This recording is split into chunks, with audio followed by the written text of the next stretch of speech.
Let's get into it. Sold Not For Sale podcast. Coach Colin here. We got Joe Rogan talking about Doge, not the coin, the thing that is going to slash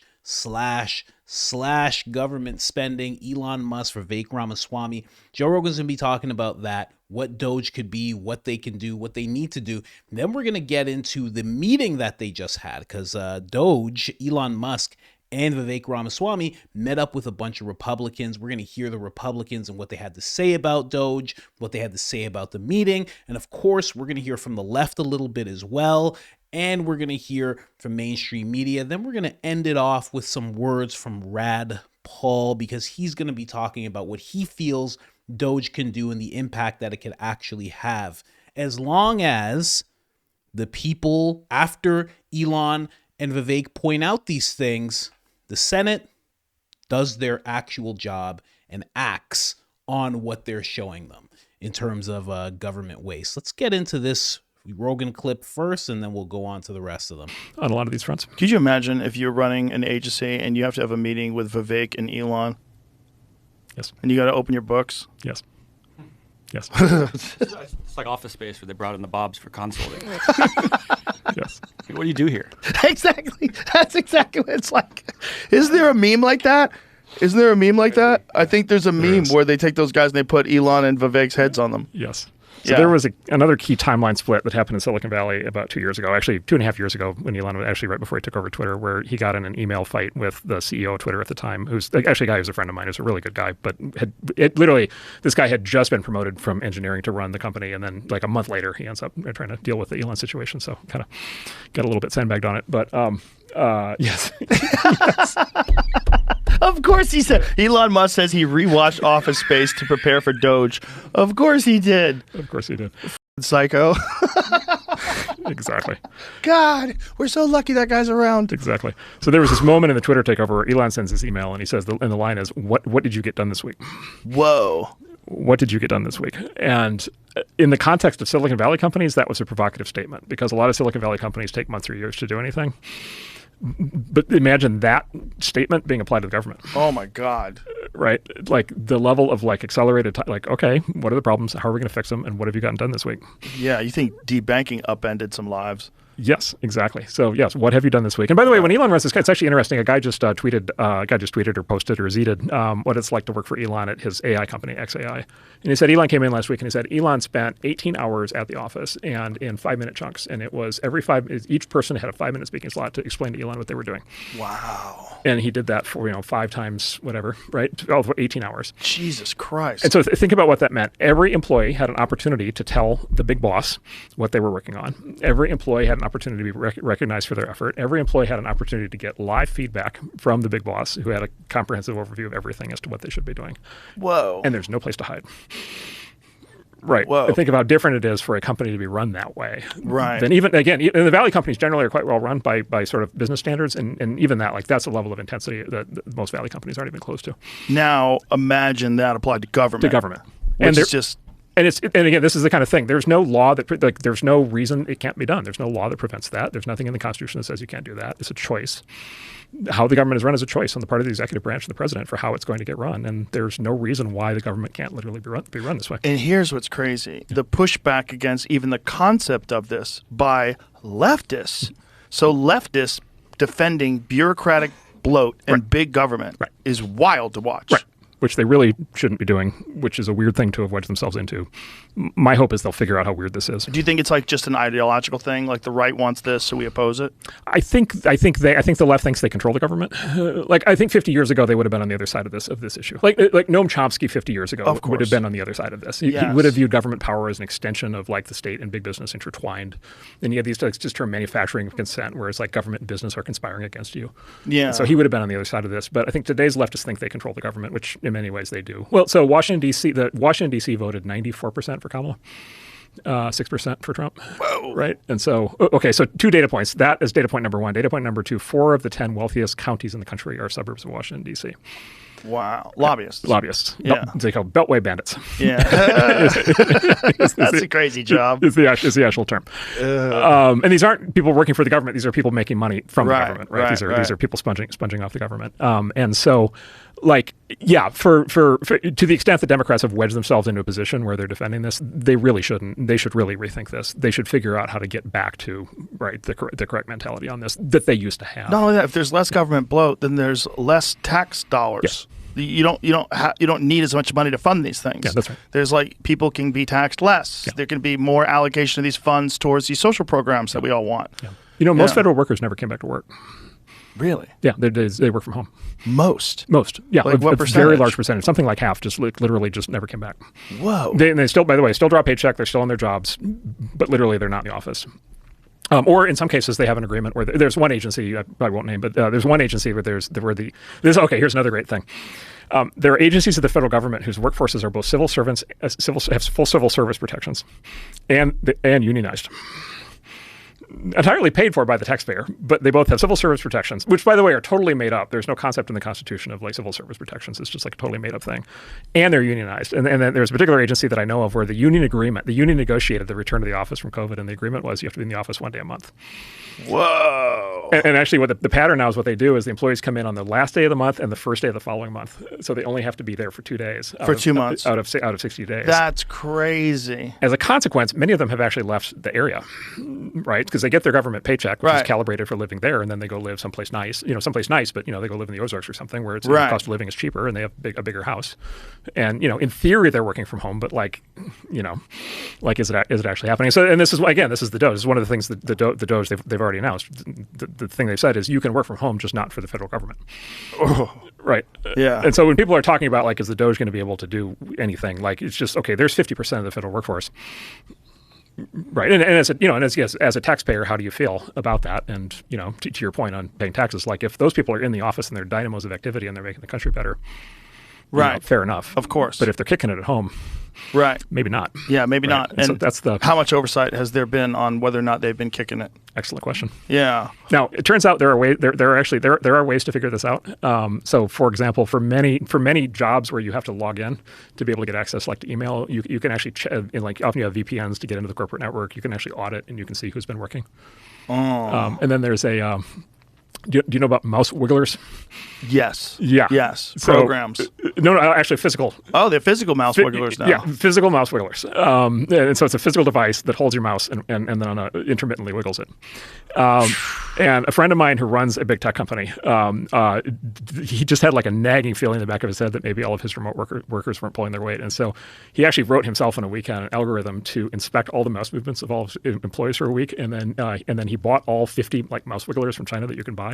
And he fingerprinted them all, and he found that he had a whole bunch of employees who were using mouse wigglers. Wow! Right, and so how many federal employees are using mouse wigglers? Right, so how crazy is that? That's how they can measure whether or not you're active. Yeah. Whether your mouse is moving. Yeah. What are they seeing? Just a pattern of movement of the mouse. That's it. The mouse wigglers move in a way that you can fingerprint. So is this do you agree to a certain amount of disclosure of your personal information while you're working? How do you get access to mouse wiggles? Oh, so it's very common. So in corporate environments, it's very common that your company issued computer has some kind of software on it that lets the company control the software and gives the company some level of visibility into what you're doing. And that doesn't mean they're literally watching you, but it means that they have the ability to kind of reach in and be able to see how much is the computer on.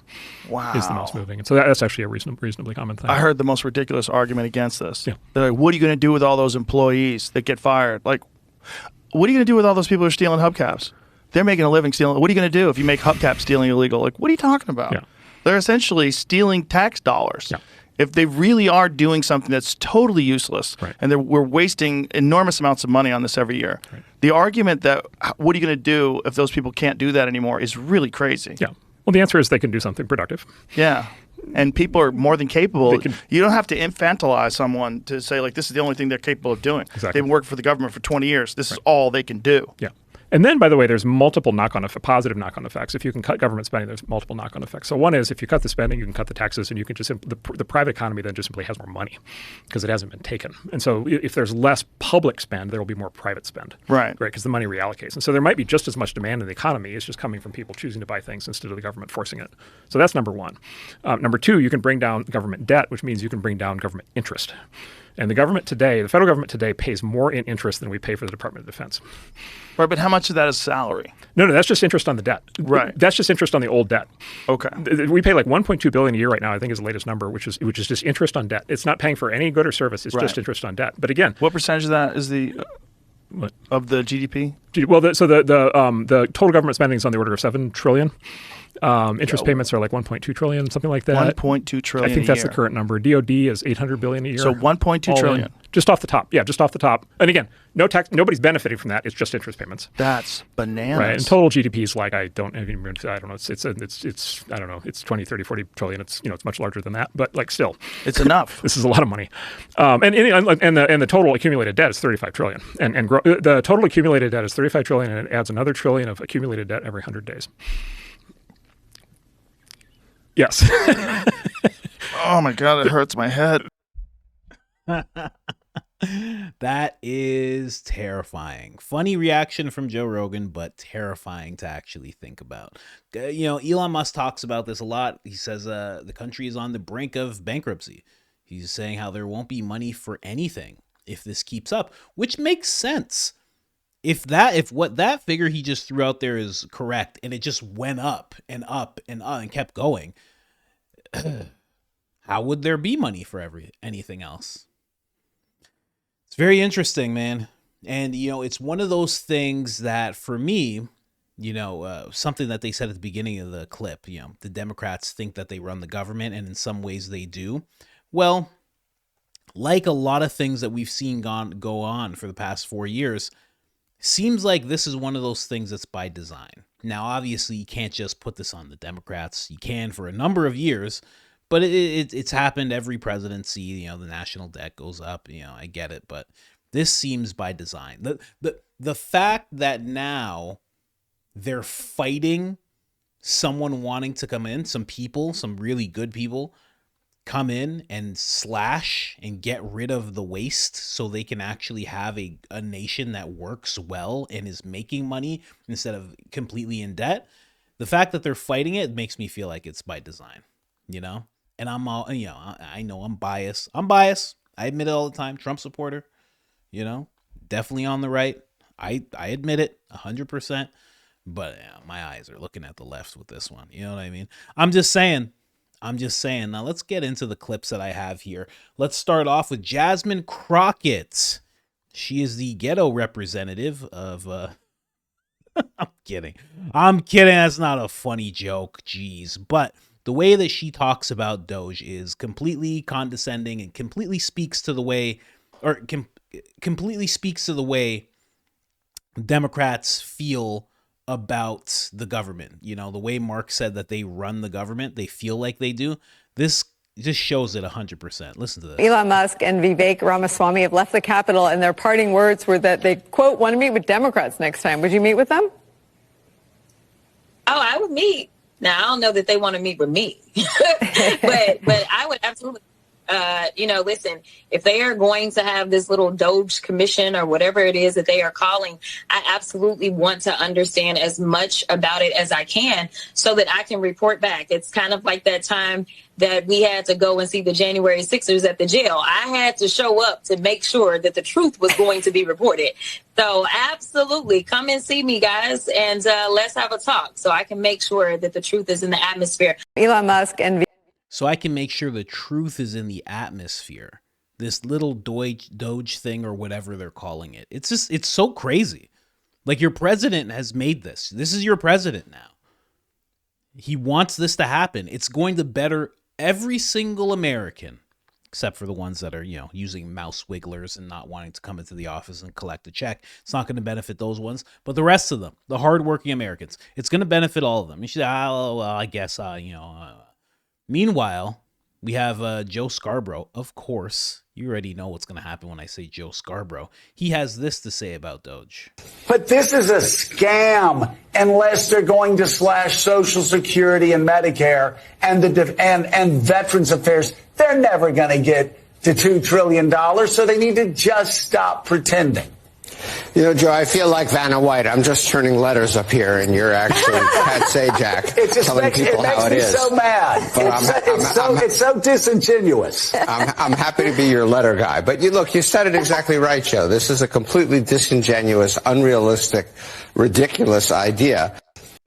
That right there tells me that it's going to work and that it's actually a really good thing.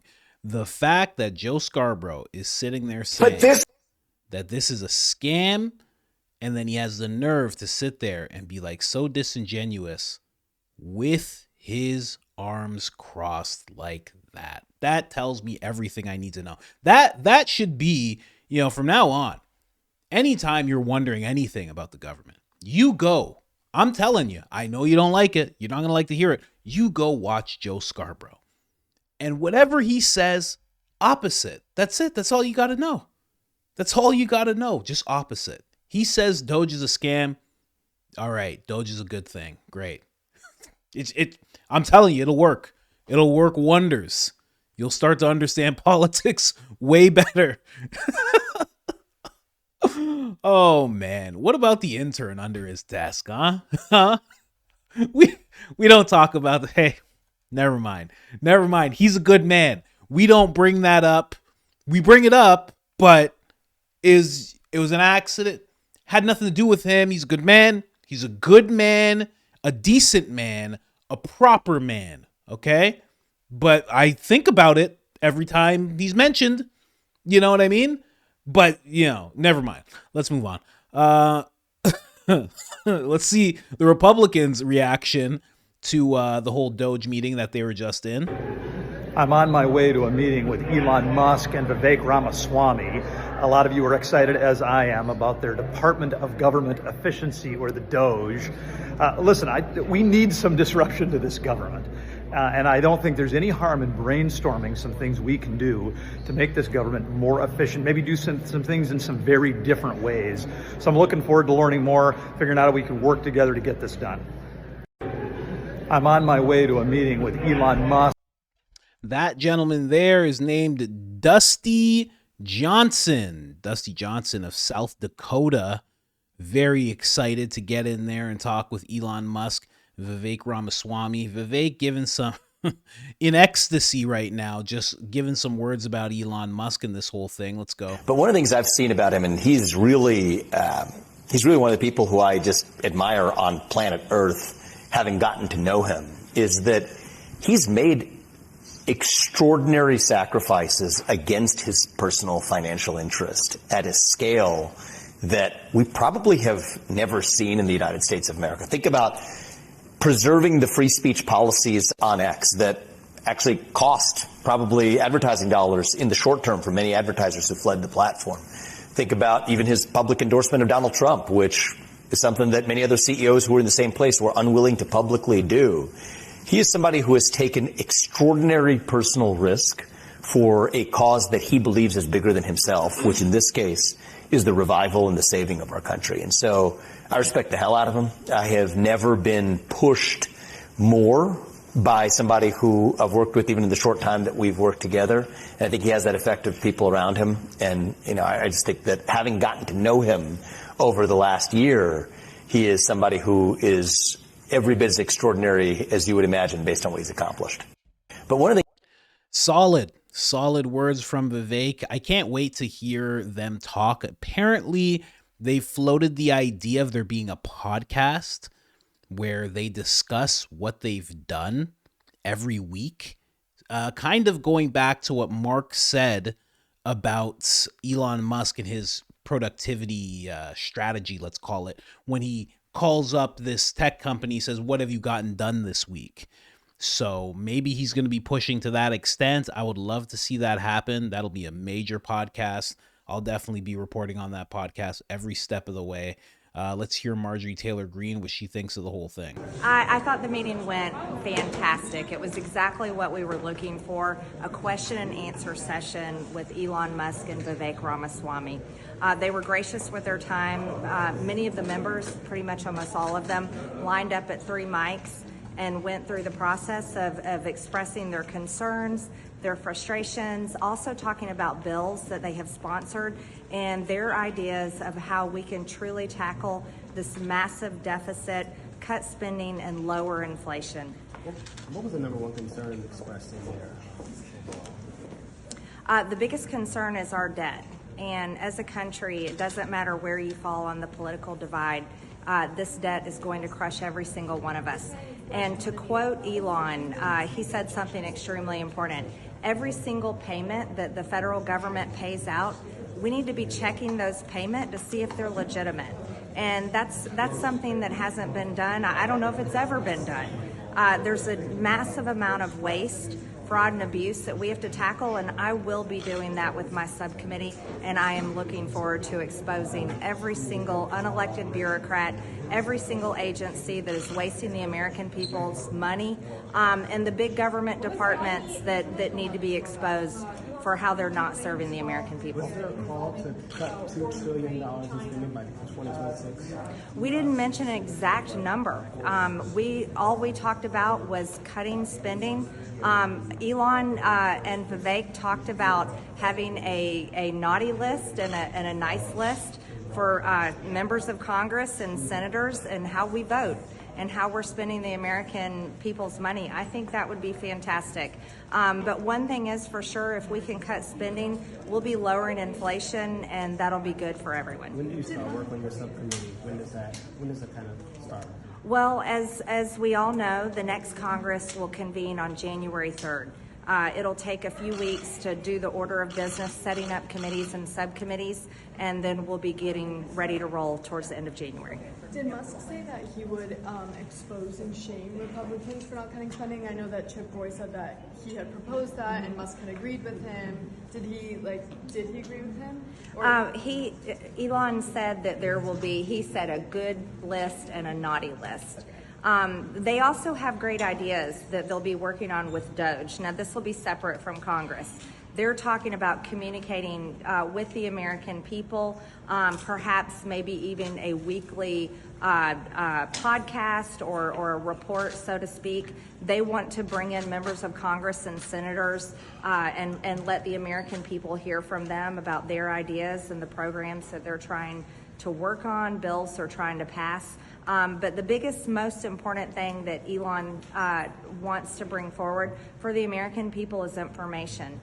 His big concern that he talked about today is how many Americans don't even know that we have a deficit or a debt of $36 trillion. And he feels like if we can educate the American people, getting the American people on board, it puts the right pressure where it belongs on the House and the Senate to do this job correctly. Man, amazing. Weekly podcasts, like I just said, she mentioned it too. Weekly podcasts along with people in the government coming on and talking about their ideas. That would be amazing. But also, I guess, a weekly podcast where Elon Musk, if it's even Elon who's going to be on this podcast, I have no idea. But whoever's on it, the host, actually calling out the members of Congress who don't vote in favor of cutting this debt, of cutting the fat.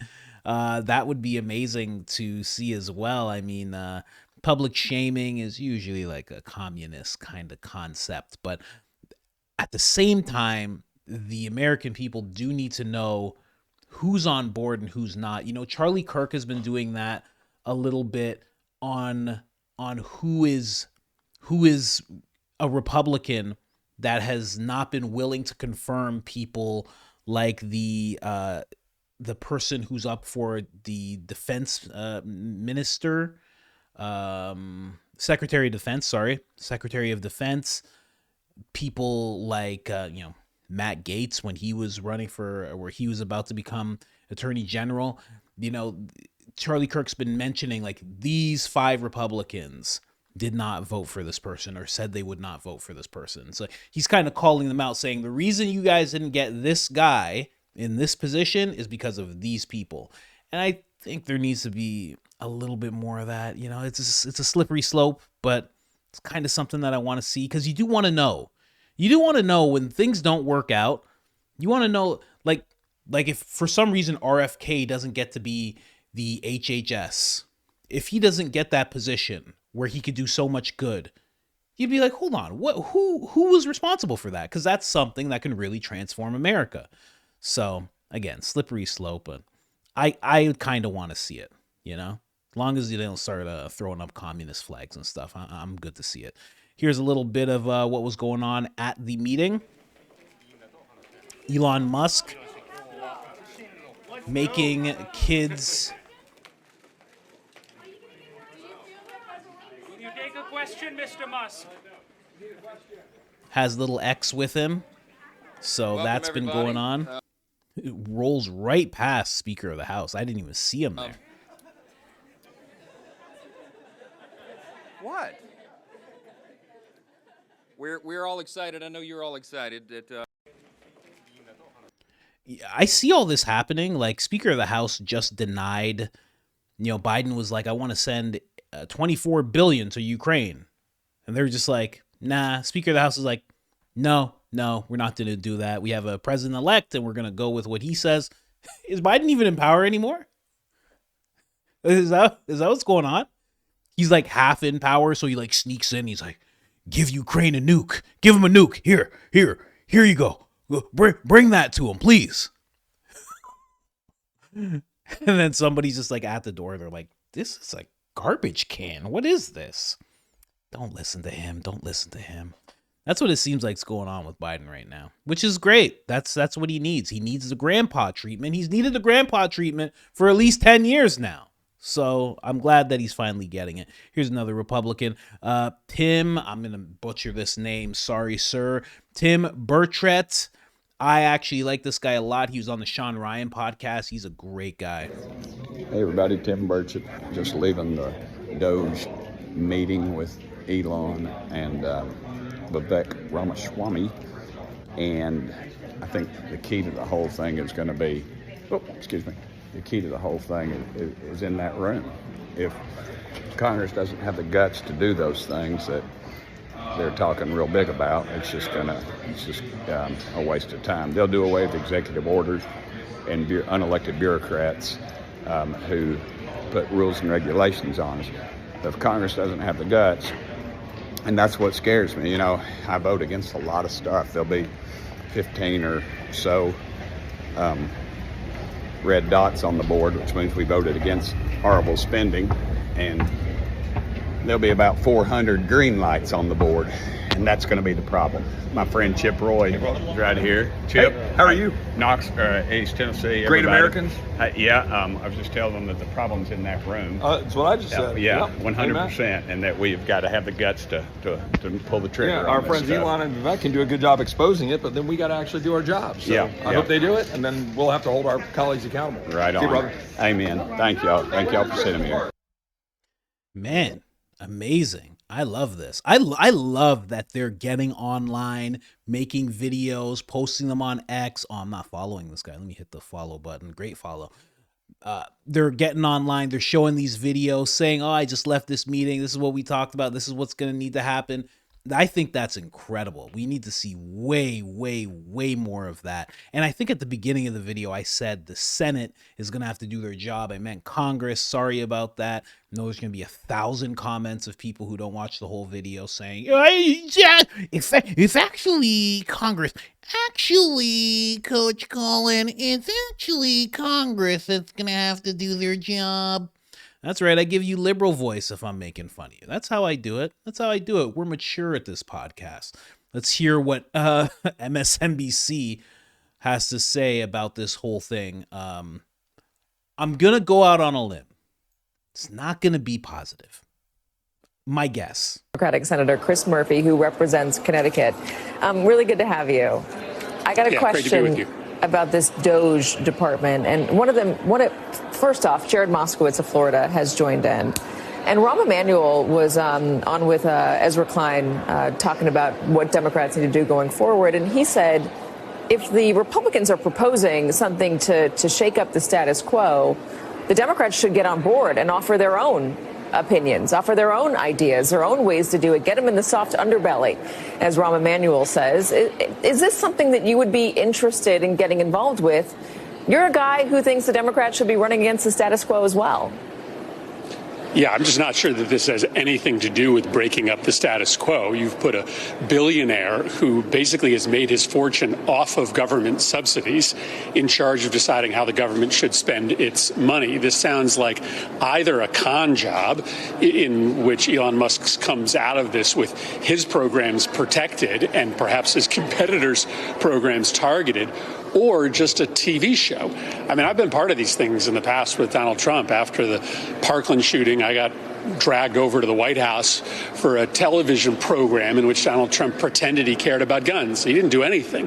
This may be the same thing, that he's trying to put on a show that he cares about cutting government, but actually we're going to end up with the same thing that happened in his first term. Deficits exploding, more and more debt saddled upon the American public. So yes, I think Democrats should put on the table how we think we can cut government. Let's come after the drug companies, let's come after the insurance companies, the big defense companies that are all reaping huge amounts of money off of the government. Let's come after Elon Musk, who's made his fortune off of taxpayers. Democrats should be involved in the conversation about government efficiency. I just don't know that this group has anything to do with actual meaningful common sense cuts. It may be about protecting billionaires from those cuts, or it may just... Democratic. I love that the clip cut. I didn't cut him off. The clip cut off. The person was like, that's enough. That's enough. The cameraman was like, I'm done with this. Threw his camera on the floor. But, of course, this is the Democrat way, you know. Well, let's just go after Elon Musk. He has money. We could take his money. We'll take all their money. We'll round up everybody's money, and everybody makes $60,000 a year. And then we'll have all the money. And then we won't need any cuts. I'm talking about communism, Mary. I want thick, goopy communism. It's disgusting. Why'd I say that? Why'd I say thick, goopy communism? That's gross. Anyways, guys. Kidding, of course. That's Chris Murphy. He is a senator, Connecticut. If you're out there, Connecticut, be ashamed of yourself. Be very ashamed of yourself, because that guy right there, he's just a wet blanket on the whole thing. He doesn't like what's going on whatsoever. He thinks that this is going to be absolutely nothing. I'm sure a lot of Democrats feel this way, you know. But putting out the message that Trump's not going to cut any government because Trump's just so fond of all of these federal workers and people in government who have attacked him and sued him since 2015. Oh, he loves them all so much. He's going to protect all of them. Yeah, that's Trump's plan. You notice their mental gymnastics will just go anywhere. They don't care. They're like, whatever comes up. They're like, whatever comes up. It just doesn't matter. What do you mean? You think Trump's going to cut government? Trump loves me. He's going to keep me around. He wouldn't want to get rid of me. I hate the guy. Like, what? Oh, Trump's not going to do anything about the agencies or anything. He's working with those guys all the time. Huh? Hey, man. We're not dumb. I wanted to use a different word. Different word hits proper, but I can't use that word, but I'll just say dumb. We're not dumb, but he's treating us like that other word. This is John Fetterman talking about Elon Musk. Surprisingly positive, John Fetterman. You see yourself ultimately working with folks like Elon Musk and Vivek Ramaswamy, who will be heading. Yeah, I admire Mr. Musk. He's been involved in very important parts of American society, AI. SpaceX and other kinds of things. Yes, he's on a different team, but that doesn't make me an enemy. I don't be automatically going to become a critic. It's like, hey, he has made he's made our economy and our nation better, and our politics are different. And I don't agree with some of the things that he might say, but that doesn't make him, like I said, an enemy. You see yourself ultimately. It's wild that John Fetterman seems to have the best outlook of any Democrat that you can hear from today, and he can't think. What's that say about all the other Democrats? Hey, I'm just saying. I know you're like, oh, why'd you have to say that? Because I did. Because I saw the interview with John Fetterman and Rogan. He can't think. It's cool. It's fine. It's fine. Okay? It's okay. But it's just weird that he has the best takes, but the rest of them haven't had strokes, and yet they can't compare to the things that he says. Why is he the most clear-thinking one? Did they all have strokes? I'm just asking questions here, guys. Here's a little something here. Again, we're not seeing much. I don't know why they didn't actually film this entire thing. You think they would have done that for the first meeting. This is just Elon Musk and all of them just walking in, already showing you that. But this is basically just what we're seeing. All we've been privy to in this whole thing was them walking in, them walking out, and all of the people who were involved in the meetings just making their videos. And it's not even all of them. There were a lot of people there, but only a few made videos. I scoured X to find as many as I could, but that was about it. We're going to end it off with some words from Rad Paul, who's going to be talking about this whole thing with Elon Musk and Vivek Ramaswamy. Let's go. Republican Senator Rand Paul from Kentucky is a longtime critic of government spending and waste, whose ideas have caught Doge's attention. Senator Paul, great to have you with us as always. So how is this going? And is this, what's your measure? Is this sort of show and then we're going to hear that they couldn't really do that much? Or is this actually going to happen? Is there seriousness on the part of members of Congress to cut at least $1 trillion? There's definitely serious on the part of the public, and where Vivek and Elon Musk bring power is by drawing attention to this. I think they'll also be able to do things by executive action within the administration, like no longer hiring people, having a hiring freeze, having people work in person. I know that sounds really harsh, but making people show up for their jobs. All those things can be done by executive action. Repealing regulations can be done by executive action. Repealing regulations can come by rewriting regulations and having us vote to repeal the new regulations as well. There's all kinds of good things that can happen. On the spending front, there's a way that the executive branch can do something called rescission. So if we send $1 billion over there to build a ship and the government builds it for $800 million, they have $200 million left over, they can do what's called rescission, send it back to Congress. It gets a simple vote, a simple majority, a privileged vote, and if all the Republicans will stick together, we can cut hundreds of billions of dollars of spending. Can we get to $2 trillion? Yeah. That may be optimistic, but I'm all for getting there because that actually equals the deficit. Our deficit each year is $2 trillion. Absolutely. And there is clearly that much that is wasted in government programs. They never go backwards. They only get bigger budgets every single year. They never have to go to the same standard that the rest of us do to find places to carve out savings. I want to play this from Joe Scarborough today, because this is the mentality that you're going to hear, I think, from a lot of members who are very reliant on the spending, the lobbyists, the pharmaceutical companies, the people who give them a lot of money for their campaigns. Watch this. The United States government has already spent 80% of its budget on Medicare, Medicaid, Social Security, vets, defense, and interest on the debt. This is a scam unless they're going to slash Social Security and Medicare and Veterans Affairs. They're never going to get to $2 trillion. Can't be done. Can't be done, Senator. What do you say? Oh, poor Joe Scarborough. I remember when he was a conservative. When he was a conservative Republican, he actually voted against expanding Medicare into Medicare Part D, this extra part to make Medicare bigger because he thought it might bankrupt the country. Yep. So there was a time when he actually was a thoughtful person, but no longer. Now, there is a sliver of a truth in the sense that, yes, entitlements are a lot of the spending, but to say entitlements are a lot of the spending, therefore we're not going to look at waste, is the excuse we hear all the time. Oh, we're not not going to look at this spending because if you get rid of all waste, it won't balance the budget. Well, why don't we start by getting rid of the $750,000 that was spent feeding cocaine to Japanese quail to see if they were more sexually promiscuous on cocaine. Maybe Joe would agree with getting at least that, get rid of that. Unbelievable. Yeah, and the idea that these programs can't have a little bit of analysis, where you find some waste in them. If every agency had the responsibility to say, okay, Okay, the clip has like 10 seconds left. Are they just going to glaze over? Is she just going to forget what he just said? What did he just say? They were doing what with quails? What?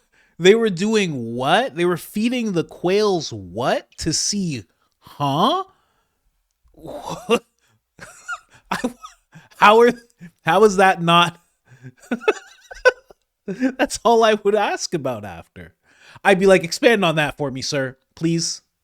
Please, sir, can you please expand on what you just said about the quails and the substance? And they were for sexual. Can you please just expand on the whole thing? Like, what? And why were they Japanese quails? What's going on? Is this a fetish program? The U.S. government? U.S. government has a fetish program? We spent $3 billion. We spent $3 billion on manicured feet pictures. I can't go into everything about it. We just needed $3 billion worth of manicured feet pictures. There's just a lot of research that we have to go and do. We have to go do it in that room. Please do not interrupt. What? What's happening? What are you talking about? Oh, man. Well, anyway, guys, the one thing I will say about that clip. First off, perfect diss to Joe Scarborough from Rad Paul there, talking about how he used to be a conservative, having receipts on how he used to think when he was in that position. But also, when Joe Scarborough's going through everything, he's like, they spent money on this and this and this. Hey, man, what about illegal immigration? Did you think he brought up vets? Buddy, let me tell you something. The spending on vets in comparison to the spending on illegal immigration is insane. I think vets is somewhere like, I want to say it's like 6 to 12 billion. It's like around there. I remember Nancy Mace actually had a hearing about this and she was talking about it. And the spending on illegal immigration, JD Vance said it's somewhere, I believe when he was on Rogan, he said it was somewhere in the hundreds of billions. He might have said 200 billion. He might have said 165 billion. But it's just worlds apart. But it's just funny how he doesn't bring that up. Really, really interesting from Joe Scarborough. What happened to the... you know what? We don't even bring it up with Joe Scarborough. He's a good man. He's a good man. But like Rad Paul said, he used to be a conservative. What happened? He was... And then all of a sudden he stopped. He was in Florida, but then under the desk. But we don't talk about that. He's a good man. He's a good man. He's a decent man. Doesn't know what he's talking about, but a good man. We'll leave it at that. I think about it a lot. Don't you? Under the desk. His or someone's?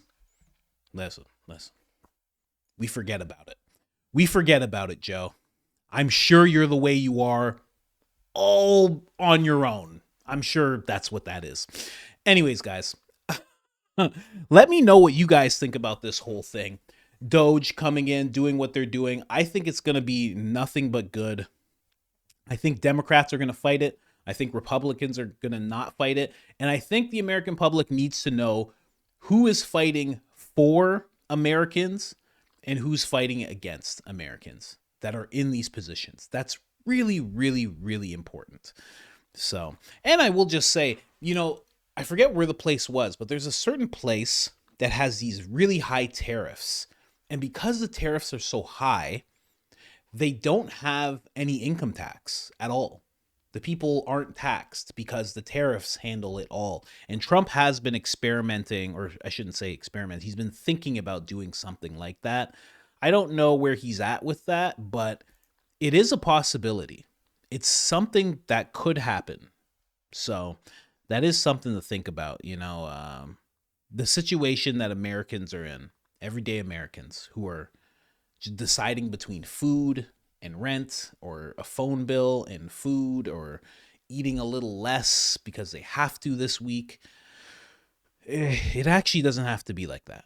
It really doesn't. And I think Doge is going to expose exactly why it's become like that for a lot of Americans. So I think it's a good thing. Anyways, guys, like, subscribe, turn on the notifications, helps the channel tremendously. And other than that, I'm out.